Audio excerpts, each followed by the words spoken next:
Is this a little hot on my face? I think it is. Well, hello. It's funny to even say that it's been a while because it really hasn't. I mean, 2 weeks since I've done something so casual.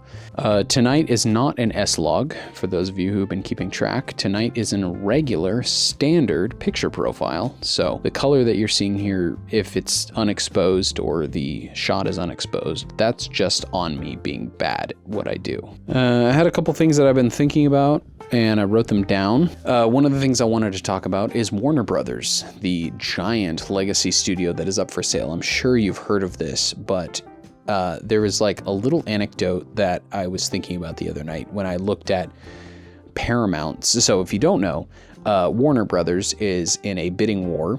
Warner Brothers Discovery, which owns HBO, Warner Brothers Discovery, among with some other properties, is up for sale right now because they've been bankrupt, I think, if I'm not mistaken, or at least HBO has been bankrupt for at least a year, maybe a number of years, but they are up for sale looking for a buyer. And they are in a bidding war right now between Netflix and Paramount.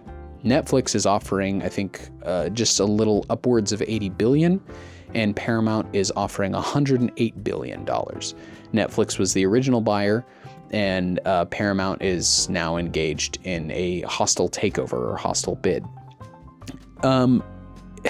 What's interesting is Larry Ellison owns Paramount. He is a giant media conglomerate kind of guy. He also has ties to the administration, and he has also purchased a number of news outlets. That's I think kind of his thing.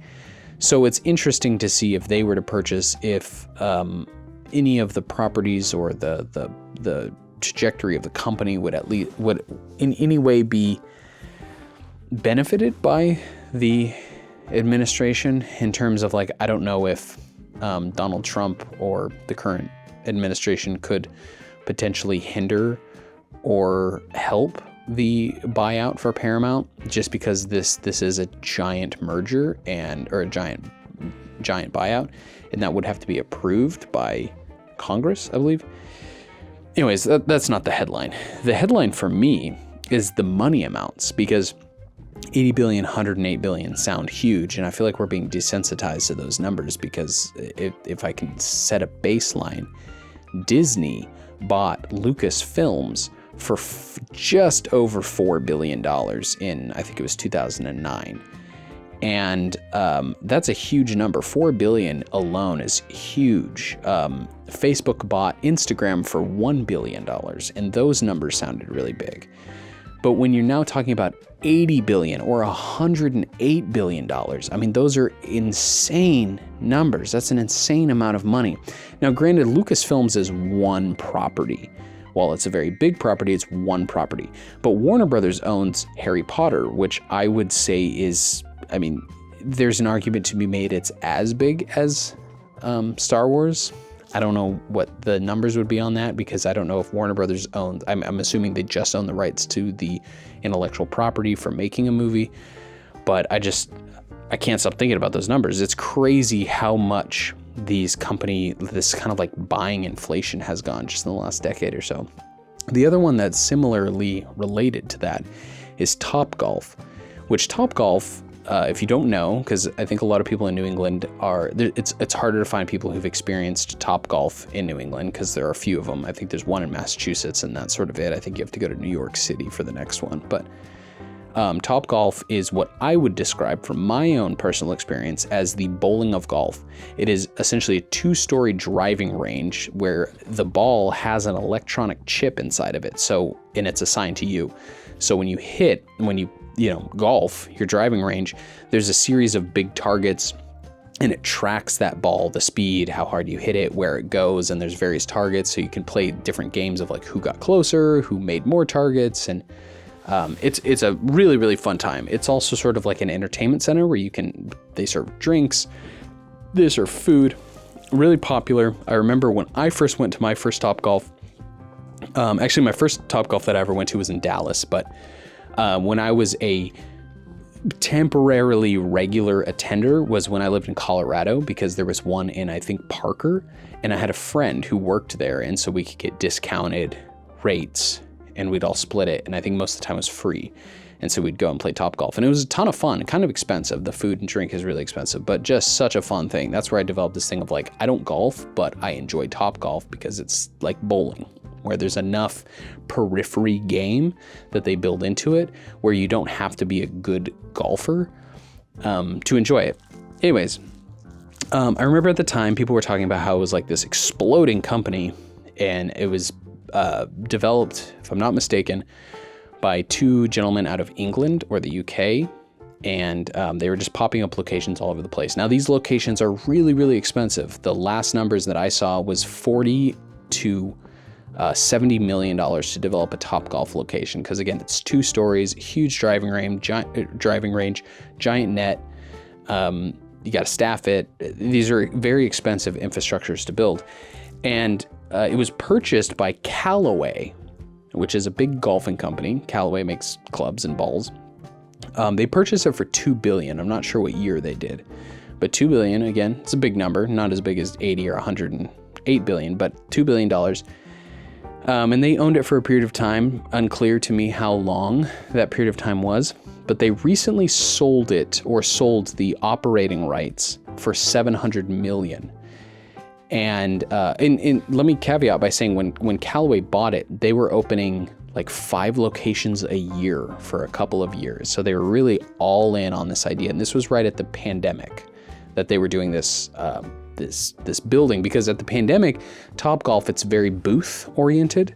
So again, think of bowling where there's walls, like think of bowling, but there's walls between you and the people next to you. So it was kind of this very COVID friendly experience. However, once COVID kind of ended and people could go do other things, Topgolf returned to being considered this kind of expensive experience. And to keep bringing it back to bowling, it's not, I don't know if it's something that everyone's going to go all the time. Myself is a perfect example. There was a stint in my life where I was going a lot, but could I go the rest of my life without ever going to Topgolf again? Absolutely. I completely could. So they're, they did a lot of these huge builds that were let's call it $50 million to build one of these. And you're doing this every year. But that when you're building something at that scale of money, you are really betting on the fact that it is going to be popular always for a very long period of time before you can make that money back. And so them selling it for $700 million makes me think that I don't think that aggressive growth at all costs business model was working for them. So I don't think they've gotten rid of it completely, because they changed it from Topgolf to Callaway Entertainment LLC or something. So and from my most recent looking into it, which is today, which was very surface level, that is still what it is called. And I'm not sure who they sold it to, but I don't think they've completely relinquished their ownership and control. What else we got here? Oh, I mentioned StumbleUpon. StumbleUpon was a Chrome extension, Google Chrome browser extension, where you'd click on it and it would take you to a random website on the internet. And these websites were sort of user submitted as being interested. And I remember discovering some really unique websites, various games. There's one where it was like photography of like intricate plumbing systems. If you've ever been on Reddit and subreddits, that's the best that I can think of, is if you hit random subreddit. And those were the kind of websites that StumbleUpon took you to. And the only reason I'm bringing this up is because now I look at the concept of StumbleUpon and I'm thinking that could just never exist again, because there are just not enough standalone websites anymore. Everything that was a unique standalone website has fallen in line, like has moved to these intrawebs, if you will, of, Facebook, YouTube, Reddit, like all these niche interests are no longer have the burden of the costs and monitoring and work of having a standalone website. They're all just on these intrawebs, which are markets and frameworks for them to exist. So I was just thinking, had remembered StumbleUpon, thought about how they couldn't exist anymore. To slightly tie into that, because on the subject of thinking about how much the internet has changed, I recently started posting videos to Facebook. As of the dam that's down here, the video I did on that, the Quarry video, and then the Quarry BAE video. Those three, if you are not tuned into my Facebook, if you're not, please go and follow. It's Facebook/KellerNH, or just Keller Nunley on Facebook. And that has always been where my larger audience has been, but I have only exclusively posted my sort of like New Hampshire focused content, stuff that I feel a little bit more like I can stand behind professionally, a little bit more polished, a little bit more research, time, effort, energy, and also just topic, being New Hampshire focused. So I've been posting on there recently, and I think the last video I posted up there was maybe 2.5 years ago. But the most recent one, the one that I did on the BAE site over here, the quarry right here in Milford, has now surpassed and will soon, very soon approach 350,000 views, which is a long shot the most that I've ever received on Facebook in terms of viewership. My last number one all-time video was one that I did on Colebrook, which was ironically also just a purely drone footage video, which this quarry one was. Got somewhere between 60 and 80,000 views. Prior to that was 14,000 views, and that was on, I think, Benson's Wild Animal Farm. But anyways, Colebrook was the leader forever. And then this most recent one was, surpassed 250,000 yesterday, and now it's well on its way to 350,000. But what's interesting to me is when I did the Colebrook one, which got 60,000 views, my page got well over 1,000 follows from people who had never been exposed to my content before. They saw the video, they went and followed me. This one, which is 350,000, so, 3, maybe 4 times the amount of viewership, has garnered about 20 follows. And I thought that was really interesting. And it was Samantha who had pointed out, which I think is a very astute observation, that that's a good illustration of how Facebook is now used, where there was a lot more engagement in Facebook back in the day. When I posted this Colebrook video, this was 2019, okay, to give you some context. In 2019, more people were on Facebook, actively engaged. They cared about what they followed. They felt like they had control and shape over their algorithm. But now Facebook just feeds you stuff, and more people are just lurking. They're just scrolling and looking. And when they come across something interesting, they might like it, share it, or comment, but they're not necessarily going to do the several clicks through to follow a page. That could be either that they don't care, or they figure Facebook will, with no action on their part, will regurgitate that channel back to them because they showed a specific level of engagement to it. Or, and the one that I maybe lean towards through my own experience through Facebook, is that it doesn't matter. If I follow a page, that's sort of like not necessarily increasing. I mean, it probably increases a little bit, but it's not necessarily changing what the algorithm chooses to show me, because the algorithm chooses to show me whatever Facebook decides I'm interested in, and there's less agency there.